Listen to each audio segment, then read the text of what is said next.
For much of her life, Chanel Dawson has felt abandoned and alone. She was always told her mum had run away of her own accord, never to be heard from again. She had disappeared and that was just how it was, and nothing more was known, so that's just kind of what we accepted. But Chanel doesn't accept that version of events anymore.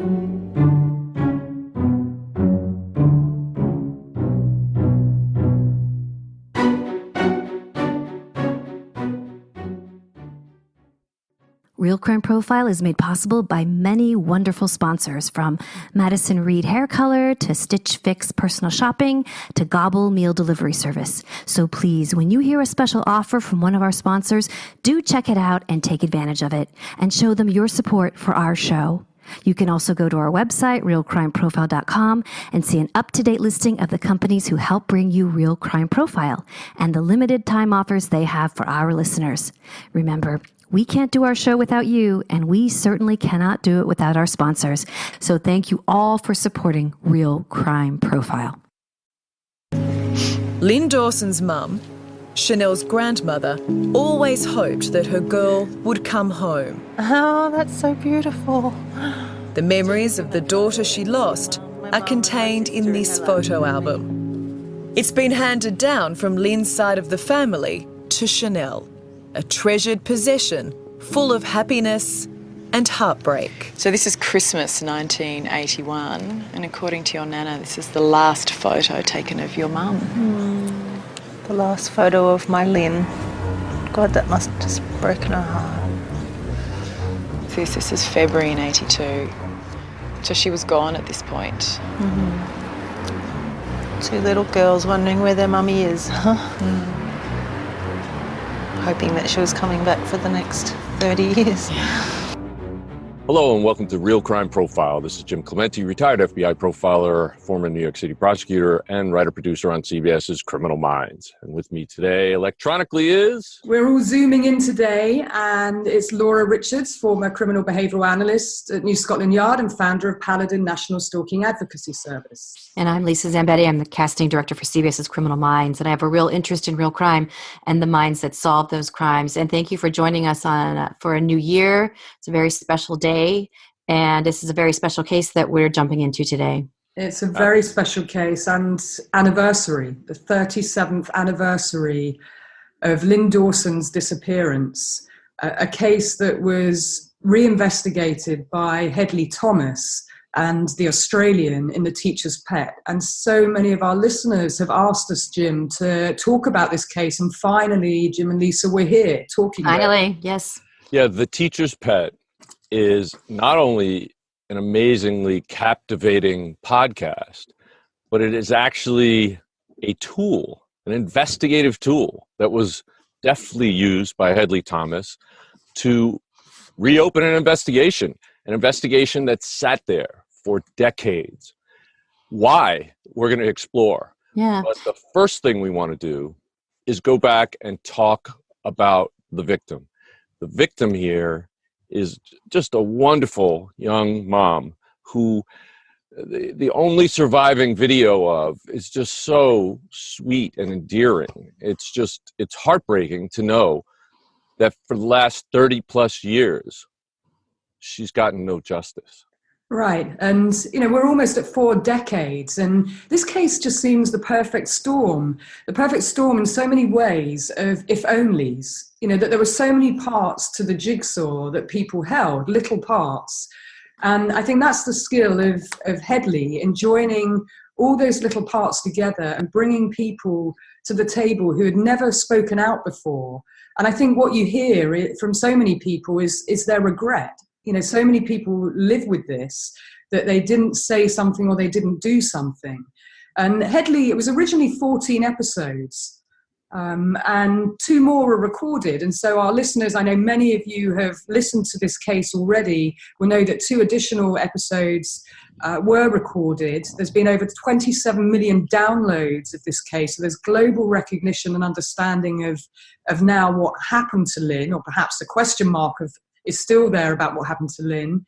But today we're going to pay close attention to honouring Lynn's life and joining in the growing avalanche of momentum to get justice for Lynn. That's so important to us as well on Real Crime Profile. Absolutely. And so Lynn Dawson, we've already said that she was a young mother when she went missing. And I'm doing the inverted commas right now. I know you can't see me, but the fact is... I can see you do it, Jim. That's exactly right, the inverted commas. But the fact is that the sole person who has ever claimed that she went missing was her husband. Everyone else on the planet believed that she did not go missing, that there was foul play, that she was taken, not that she ran away. Or that she was disappeared. That's what I was going to say. She was disappeared, wiped off the face of the earth because she was no longer needed or wanted. So let's go back and talk about who Lynn Dawson was. And I think that's a really important place for us to start. And Jim, that video, the clip of her talking on the checkerboard piece, I think was so instructive of who she was. Mm-hmm. And as you said, she was so softly spoken, and she reminded me really of a young Princess Diana. This kind of, very soft, genteel, really lovely way about her. And you could see that she doted on her husband as well. There was that real sense of devotion and utter, adoration for her husband, Chris Dawson. Her family meant everything to her. Right, and I think we can talk about it more detail later, but the way that she seemed to immediately almost cover for him was very instructive as well. She was very sensitive about somebody making a suggestion of a bad thing about her husband, and therefore she immediately stepped in and tried to give an excuse for it, even though it was a very minor thing. But the point is that there are, personality traits that are exhibited that tell me that, one, she is the kind of a person who is not going to say a cross word about anybody, and two, that she's timid to the point where I think she'd be very vulnerable to control. Yeah, and vulnerability is a very interesting concept. And I talk about this a lot in training, particularly with law enforcement, because vulnerability can mean so many different things. If you have somebody who is naive, so if we go back in time to when she was born, and her family upbringing, well, we learn that she's from the Sims family, and she was born on May the 5th, 1948. She had a very close relationship with her family. So her mother was Helena, and she had a brother, Greg, who went on to become a police officer, and we'll say more about that. Another brother who was in Aberdeen at the time when she went missing, and also a sister, Pat. And we hear a lot from both Greg and Pat, and we hear quite a lot from her mother, but via really her statement at the time and also these diary entries. But the family were very close, and she actually met Chris Dawson when she was 16. And I think, when you meet so young and you have an intense relationship, which they did, they got married at 21, she didn't travel and she wasn't exposed to lots of different cultures and perspectives. She was very much into the relationship and wanted to be, wife and mother, and very homely. She was an earth mother. And, they were in this very intense relationship, and they were a beautiful couple as well. They were, both of their blonde hair, her long flowing blonde hair. And, many people who talked about her said she was the loveliest person you'd ever meet. Such a beautiful, warm, loving mother and supportive wife. And I really got that sense, even just from that short clip on that video. And we've got to remember that clip is the first time they have seen and heard from Lynn, the family, when it resurfaced. But it tells us a lot about victimology just from watching it and listening to her, and the fact that she joined the nursing profession. Yeah, right away she did. I was really enjoying looking through a photo book of her as a young girl in high school and already going into nursing. And she was a prefect, and I guess Chris, her husband, was too. What is a prefect, Laura? I don't think we have the same thing Oh, you don't? No, I don't. Not that I only know this from Harry Potter about the prefects. I don't know anything. From Harry Potter and now from Australia. So yes, in the school system, you have, those who are sometimes nominated as prefects. So they tend to be the goody two shoes. I have to say, those who are sort of in the peer group, who are the more responsible, who are sort of the leaders, if you will, who, if there are any problems, that's who you go to. And Chris Dawson and Lynn, I believe, were both prefects at their respective schools. Right. So that tells us about them too. It tells us about Lynn. The characteristics that are used to describe her are, that she was a homebody, that she adored her two young girls that she went on to have, Chanel and Sherin, but they were miracle babies. Right. Can you speak to more about that, Laura? Do you know anything more about how long they tried to have children and Yeah. I mean, I believe they tried for around 7 years, and it was just at the point where they had given up and they were just putting together their adoption papers that Lynn fell pregnant.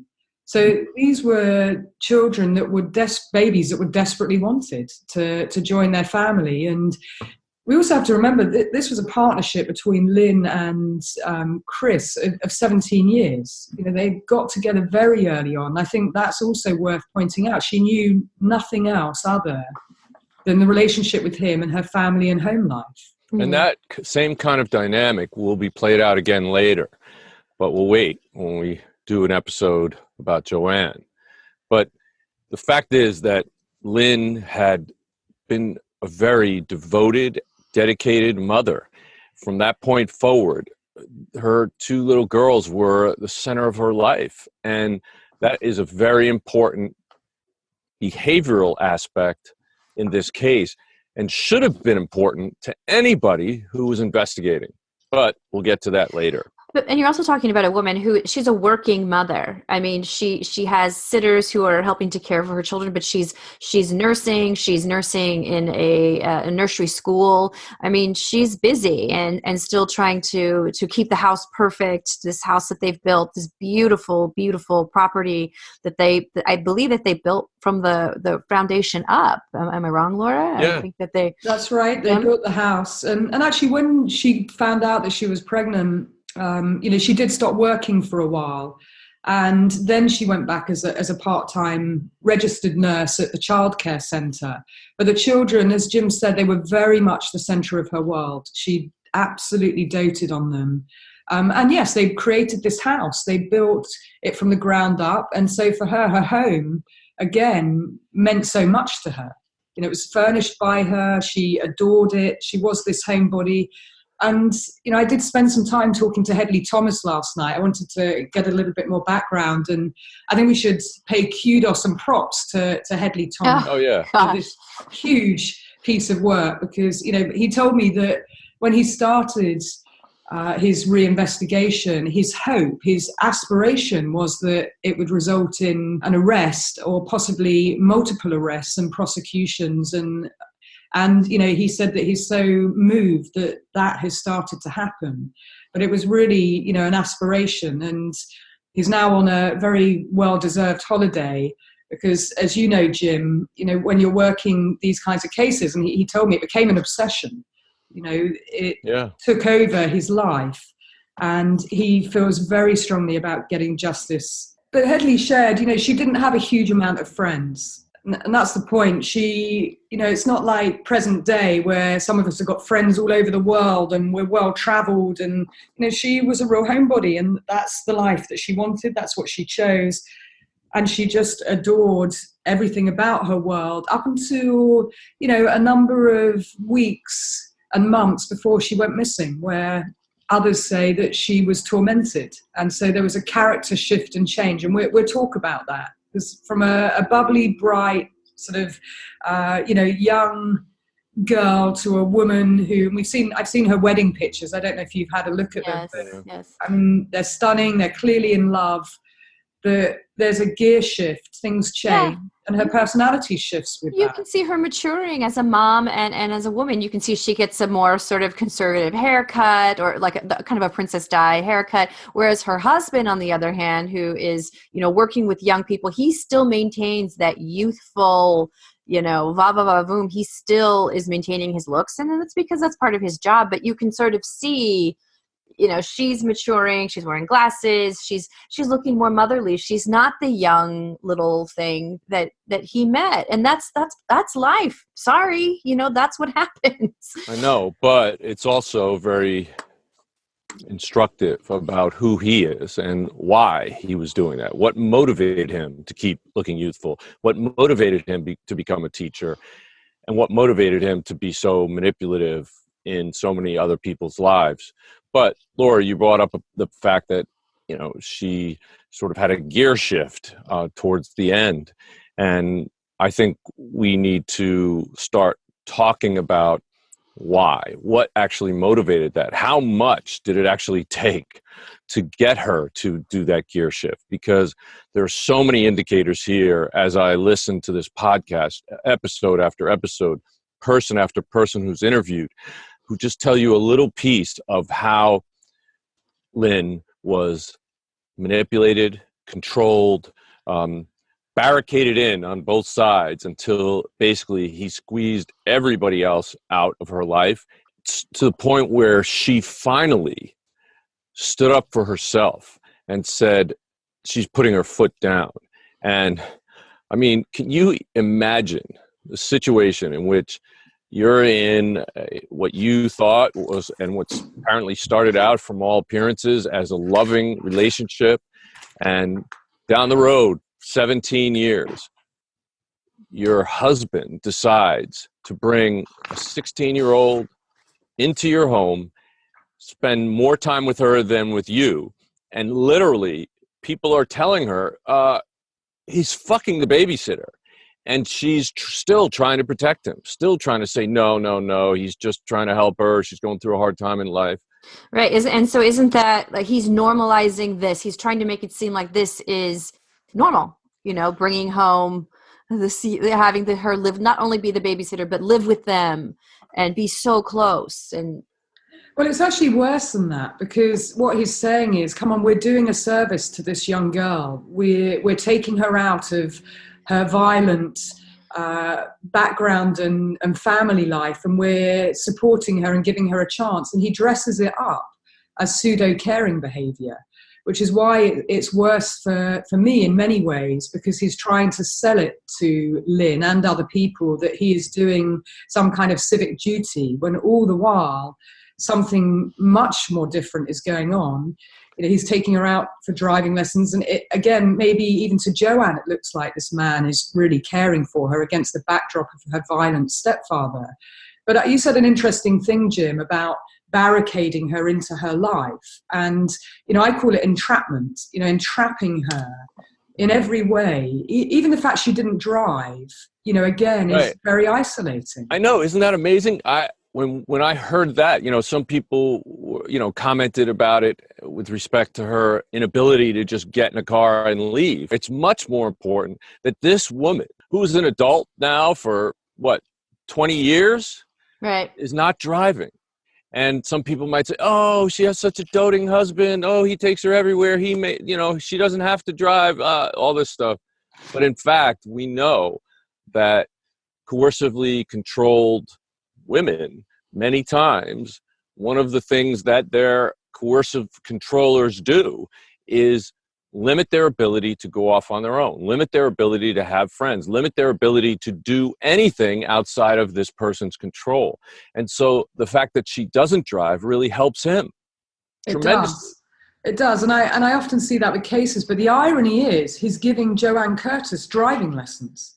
It is. So that was not lost on me at all. He is using that same vehicle to spend time with a young girl, and I've got to say, just in terms of language, that throughout the Teacher's Pet and other people talking about this case, when they say affair, in inverted commas, or intense relationship, inverted commas, or young lover, in inverted commas, what we're talking about here is abuse. It's Right. plain and simple. She was a child. being twice her age, but also being a teacher in a position of trust and Authority, too. authority. And I think Headley said he singled her out. Well, we call it targeting, Jim, don't we? He targeted her. He was predatory. And she looked so similar to Lynn. For me, when I saw those two pictures, and I will post it because I put the two together, I practically fell off my seat because I am now seeing what he was seeing when he saw Joanne Curtis. And he made sure that he changed the role so that he would be teaching her in year 11. And no doubt he had singled her out, targeted her probably even before that, and things were probably happening prior to that.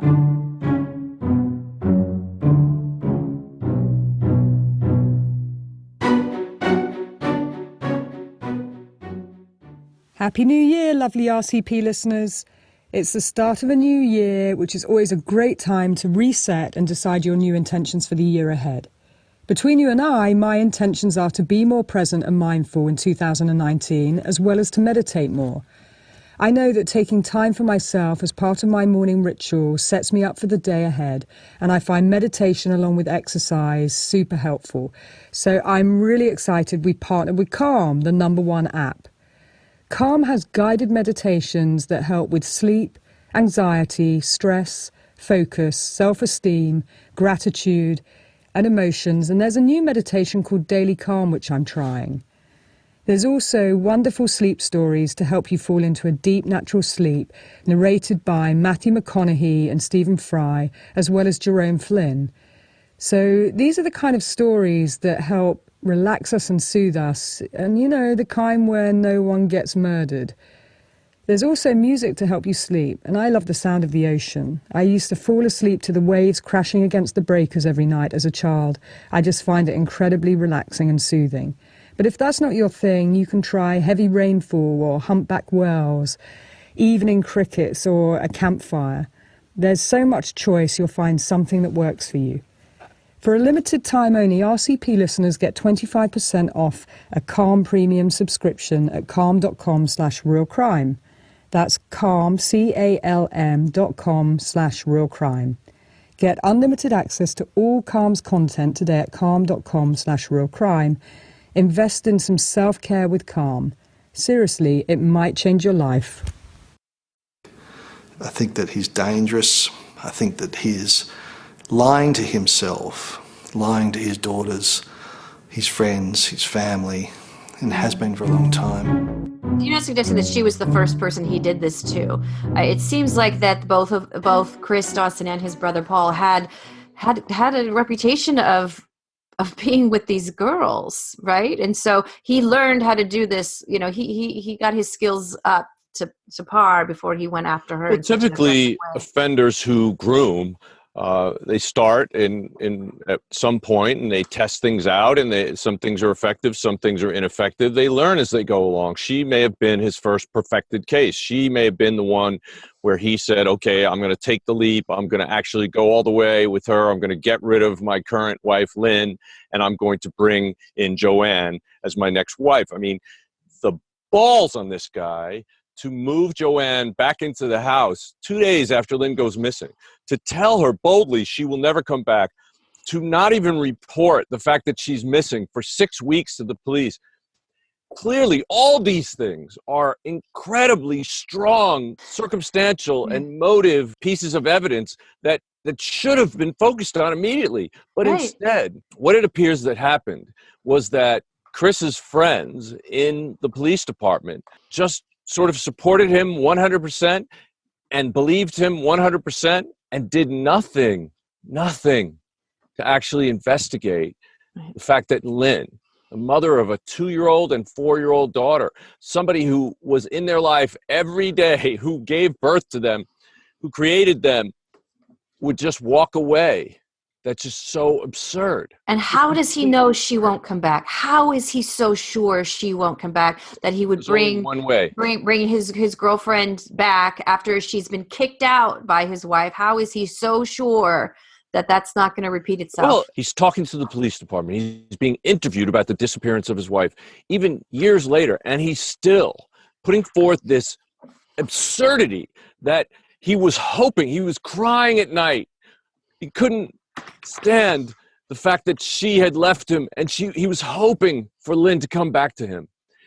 This in the face of the fact that it's very clear that the next day he drove all through the night to pick up Joanne from the North Coast or wherever she was and drive her all the way back, so that by the second day she was already living in the house, sleeping in the bed with Chris, Lynn's side of the bed, using her clothing, being called mom by the kids, calling the kids her children, and they would go on to take her engagement ring, Lynn's engagement ring, and they'd use it as a wedding ring for Joanne and Chris.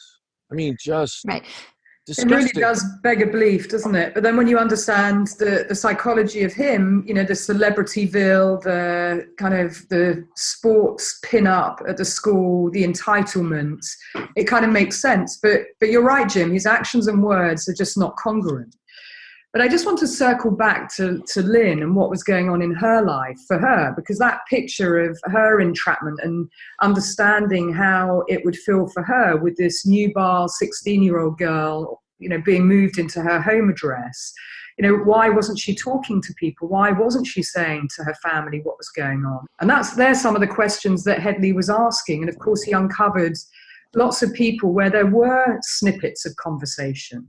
But I think it's important for us to understand that, you know, Lynn wanted this happy family. She really wanted to have great relationships. And probably for her psychology, she would see it as failure, that it would reflect on her that her husband wasn't, you know, having sex with her. That she actually said, you know, for 6 weeks he wouldn't go near her. Right. But when we hear other accounts from people, other babysitters, and there's obviously a very significant babysitter, Bev. From Bev, her account was that Chris Dawson was trying to groom her pre-Joanne, and she challenged him on it, and she didn't carry on babysitting there. But she said that Lynn wasn't as sexual as a sexual being as Joanne.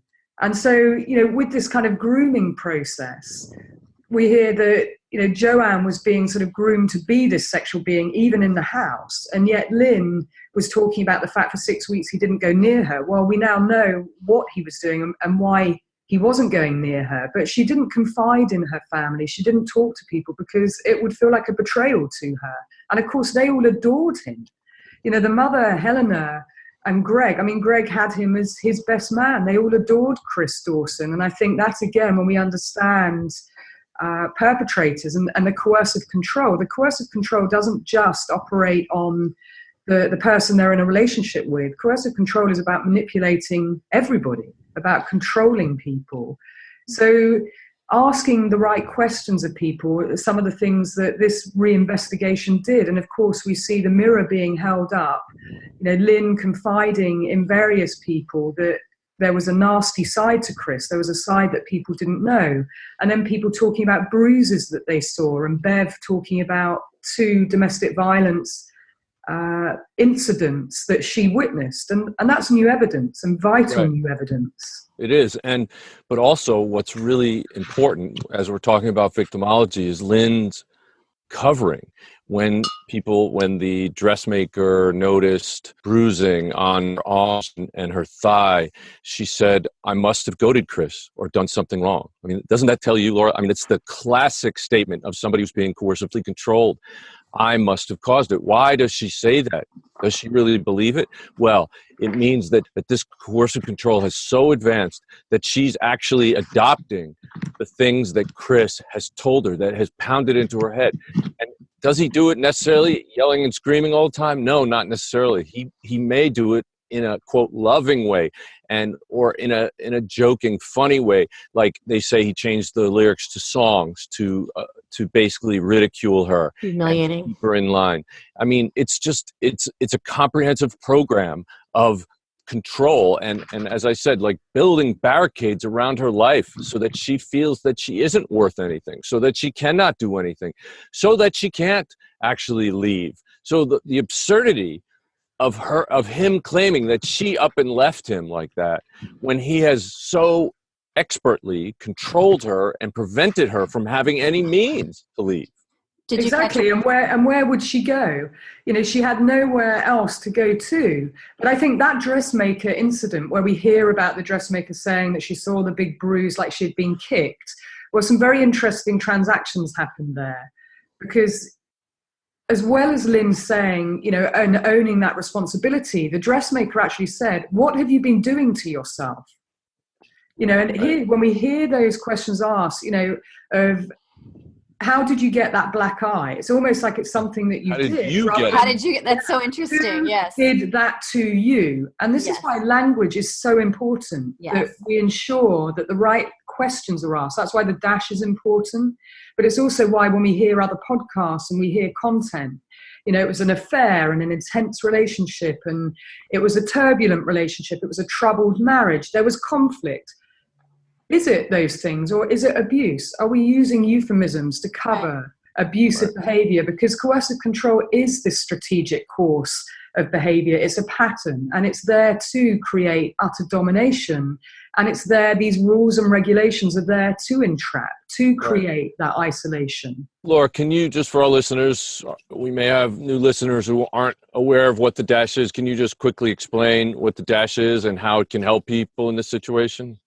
Sure. So the DASH is the Domestic Abuse, Stalking and Harassment and Honour-Based Violence Risk Model. And it's a set of questions that primarily police and other professionals use, health and social services and housing, to ask questions of victims who are being abused.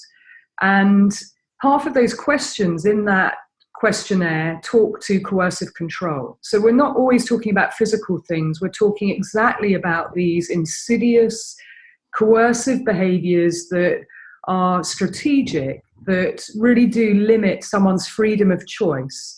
So them choosing things, and it limits their potential as a human being. And the DASH is a very important tool to having the right conversation. And I've got to say, I modified it so that anybody could use the DASH. So it could be, you know, a brother or a sister, or it could be the victim themselves. And they can go online and you can look at it on the DASH website. And the questions that are asked, well, we know that 52% of victims don't even recognise themselves as victims. So sadly, if Lynn Dawson were here today, she would probably not talk to herself being a victim of abuse. She would talk about the fact that she made him angry, that she upset him, and if only she did this, then he wouldn't do that. But it's a very important conversation to have with victims so that we don't become complicit in their abuse, and we don't excuse perpetrators. So the language really does matter, and we should challenge things when we see it and hear it, and we should ask the right questions, because normally you only really get one chance to ask those right questions. And if you turn around and say, you know, how did you get that? Or what have you been doing to yourself?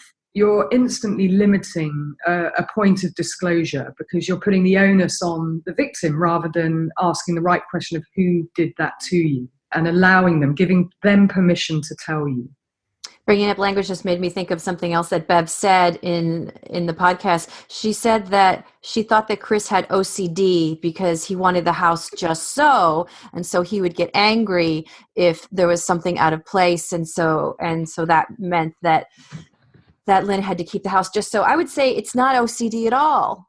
It's not OCD. That coercively controlling behavior. Yes. And you know what? Hedley and I had the same conversation last night when we were talking about the Bell decision, and we'll come back to that Bell decision. But, you know, one of my questions to him was, they obviously took the Bell decision on the basis that he wouldn't be a flight risk, and that the trial would take 15 plus months or so, and therefore he wasn't a risk to other people. And I said, well, the suicide risk, that may be a question mark, but perhaps he's too entitled, you know, wouldn't feel that he really had a risk or a threat in this particular case of him being found guilty. And Hedley said to me, well, he's a creature of habit, Laura. He does the same thing. And some say he has this OCD, obsessive compulsive disorder. And I said, well, is it OCD or is it controlling behavior?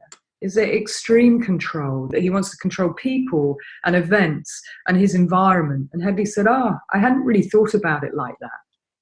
Right. And therein is always the challenge, isn't it? Of course. That you're seeing. It's absolutely a perspective issue. And it tells you that even Headley is buying into Chris's perspective.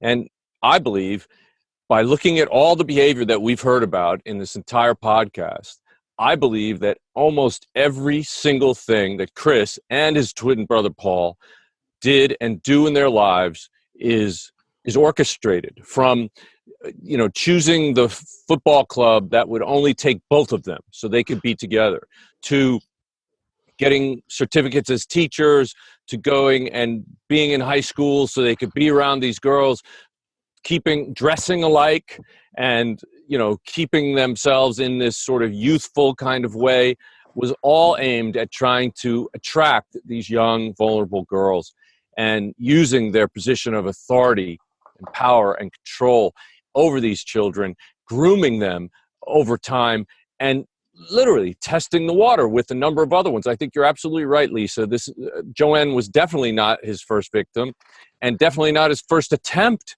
at victimizing girls sexually. And I think his brother and he had, with their secret language that they shared from childhood, they had this affinity to doing things together that included basically doing threesomes of abuse, of sexual abuse on teenage girls that they were in a position of authority and control over as teachers. And that is it is the worst possible thing. And it is something that was absolutely just swept under the rug, and hopefully now will finally come forward.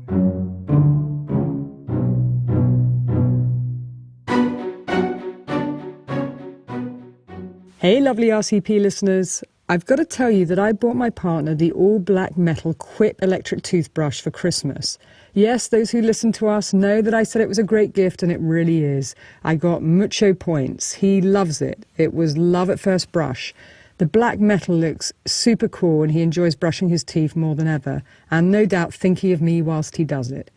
No, I mean seriously, he loves Quip's slim design, the fact there's no wires or clunky chargers, and it feels great post-brushing. Plus, it's super easy to travel with. That's why we both love Quip, and why over 1 million happy, healthy mouths do too.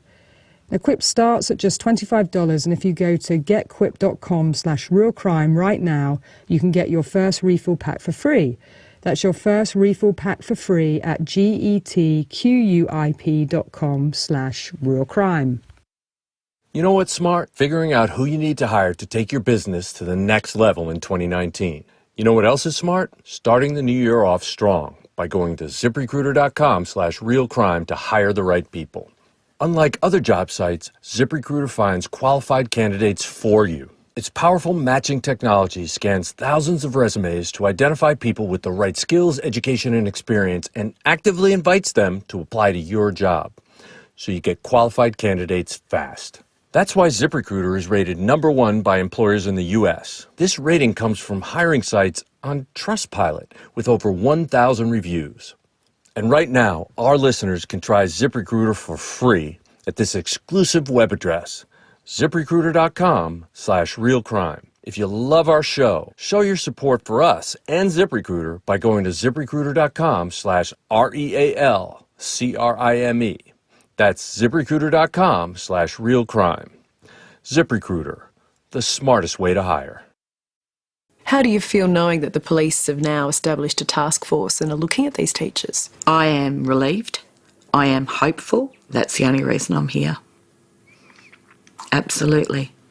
Justice for Lynn, justice for everyone that's been affected by this, because it's more than just Lynn and more than just those girls. There are lots of people that are affected by this, and we need, justice is closure, and we need that. Well, we're going to get into this. There's really two crimes here, two phylums of crimes. There is the probable murder of Lynn, but then there's this whole other sexual abuse ring that deserves its own episode. And I have a lot to say about that. I'm sure you do too, Jim and Laura.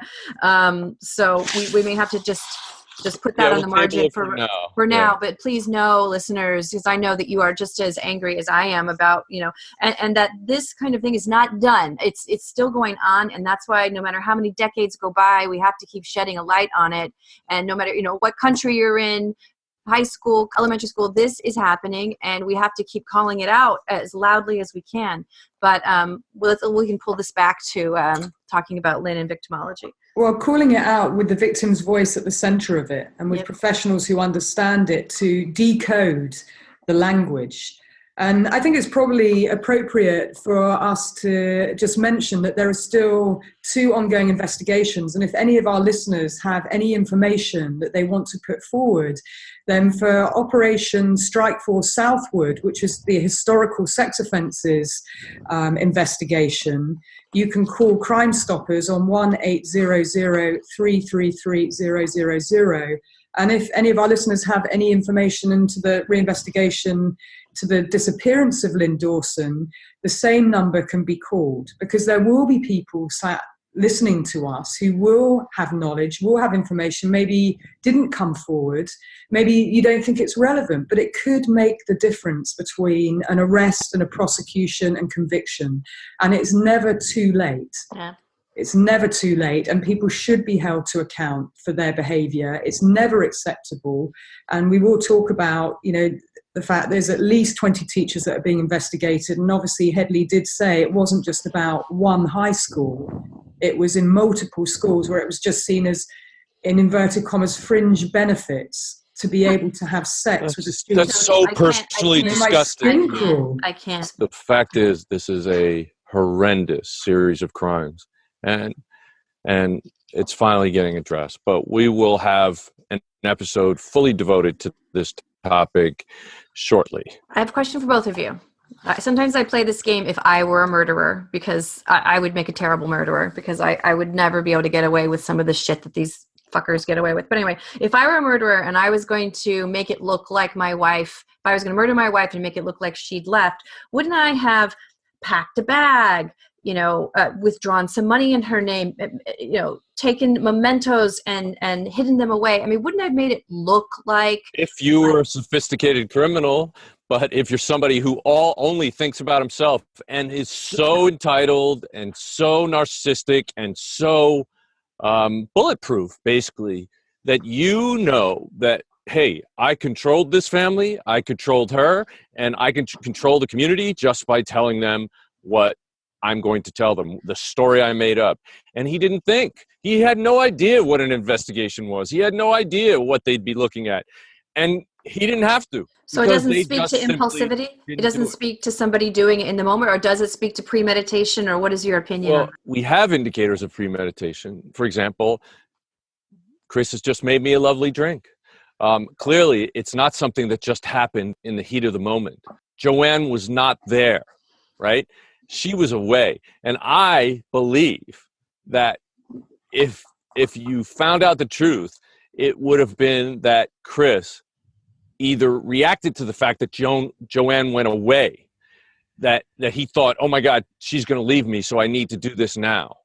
Or he sent her away. He said, yeah, go with your friends. Go ahead, go hang out, knowing that would give him an opportunity to do what he wanted to do. And the fact that Chris agreed to go to counseling, to marriage counseling, it could all be part of that pre-planning. So lower her defenses, pretend to the world and to her that everything's going well, and then give her this drink to knock her out so that I can then kill her and bury her body. Those are indicators of pre-planning. There's a very significant difference between impulsive things that might happen in a rage or without thinking at all, and things like this that are clearly planned out. If this is what he did, this is definitely planned out. And there's a difference between that and criminal sophistication, which will then lead to the things that you're talking about: packing a bag, forensic sophistication, just the fact that the police could dig up a torn, cut up, stabbed through sweater inches under the ground. To me, that tells me it's very poor criminal sophistication. The fact that Chris has to show up repeatedly to check on the property, to make sure digging isn't going on in a particular area, all that tells me, he panics at times. He has to make sure that what he did doesn't get uncovered. Do you both think that sweater is a red herring, or if it's significant, since there is no blood found on it, and her DNA was, I don't even think they even found her DNA. What about as a threat, Lisa? What about that? What about as this is what's going to happen to you? This is your favorite sweater. You know what's going to happen to it. Okay. I mean, Yeah. right, Laura? Yeah, and we know that he pushed her face into the mud. When the swimming pool was being built, there's an account that, he put her face into the mud and she couldn't breathe. So there's a number of significant trigger events, and that's what's important to talk about in the timeline leading up to her disappearance. But to your question, Lisa, the first one, if we flip it on its head and we ask the question of, how likely is it for a young mother to walk out and be literally disappeared? The fact that she hasn't got her passport, the fact that she hasn't got her contact lenses, the fact that she had a contact lens appointment that she had prepaid that wasn't inexpensive, that she didn't turn up for, the fact that she was future planning, the fact that she was apparently happy with the counselling session. If she were happy and she felt that there was progress in the relationship, why would she walk out? That doesn't make any sense. The fact that she didn't have her medicine with her, the fact that she was a registered nurse and yet she didn't register anywhere else, the fact that she didn't drive. Why were there no sightings of her? If she got on that bus, why didn't anyone say, yeah, I saw her get on that bus at 7:30? Why didn't the friends come forward, on the coast to say she was staying with us? She was with us for X amount of time. She wasn't seen overseas, although Chris Dawson, and each time there was apparently a sighting, it came from Chris Dawson. I mean, how easy is it for someone who's a young mother, who's not worldly wise, to just walk out the house and never to be seen or heard from again? It's just very difficult, and it doesn't make sense under the circumstances, and there's absolutely no proof that it happened. There's no corroboration to whatever Chris said. Not a single thing that he said was corroborated by anybody. And yes, she said she was staying with friends, and he said he reached out to friends to try to find out if she was with them, yet he couldn't remember their names. And of course, the close friends, all the close friends that really were Lynn's friends, had said over and over and over again that neither he reached out to them nor did Lynn reach out to them. So it's just ridiculous to say that. It's just strains credibility to believe what Chris had said. Right. To take it on face value is just so demeaning to the woman who Lynn was and what she deserved as a human being. Demeaning and disrespectful. And I think those trigger events we should cover in our next episode along with the statement. And that 2-page statement we're going to come on to in the next episode, because taking that apart, and Headley found this 2-page statement that Chris made on the 16th of August, which was not part of the original bundle that went to the coroner's inquest, and it wasn't part of the original police investigation. So I know he had somebody look at it. I think it was someone called Paul Kirby, who was a former detective at New South Wales Police. But hopefully, Jim, you've had a chance to look at it and analyse it, and we can take apart some of the things that he has said and those trigger events in the timeline, which are so important to place her behaviour and his behaviour in the context of how it unfolded in 1981, what was going on. So we have so much more to discuss. We're still in the middle of the victimology, but it would be really good to talk about the timeline, the trigger events, and the context of how things unfolded in 1981 and 1982. And the other thing that would be great for us to forensically deconstruct, Jim, is the so-called antecedent report, the Chris Dawson police statement that was written on the 16th of August, 1982. Absolutely. All right. Well, thank you for listening. And please listen to The Teacher's Pet, an amazing investigative podcast by Headley Thomas and The Australian. We're going to do a bunch of episodes about this. It is such a compelling podcast and story and case and crime, or series of crimes. And it's still unfolding. And it is the anniversary today. I still can't quite believe we're dropping on the 37th anniversary of Lynn Dawson's disappearance. And so when you tweet us on social media and Facebook and so on, please use the hashtag, her name was Lynn Dawson. Till next time, thank you for listening to Real Crime Profile. If you like our podcast, there are a few things you can do. You can take 2 minutes and go to Apple Podcasts and leave a 5-star review. You can also check out all Real Crime Profile offers and promotions and our sponsors in our show notes. Another thing you can do is go to Facebook and like our Facebook page, and you can also follow us on Twitter at Real Crime Profile without the E. And one last thing, please tell your friends, family and colleagues about us and spread the Real Crime Profile word. Thank you so much for listening. We really appreciate all of our listeners. Real Crime Profile is produced and edited by Paul Francis Sullivan. Sound engineering by Mike Thal. Music is composed by Simba Tsumba. Logo art by Jim Clementi. Real Crime Profile is produced by XG Productions and distributed by Wondery. For advice and support if you're experiencing stalking in the UK, you can contact Paladin National Stalking Advocacy Service on 0203 866 4107, or you can go to the website where there's a lot of information and advice that you can follow on www.paladinservice.co.uk. If you're experiencing domestic abuse, you can call the National Domestic Violence Helpline for free on 0800 2000 247. In the US, if you're experiencing domestic abuse and need advice, shelter or counselling, you can call Genesis, the 24-hour hotline, on 214-946-4357. You can also go to their website for further advice or support, www.genesisshelter.org. And there's the domestic violence hotline on 800 799 7233.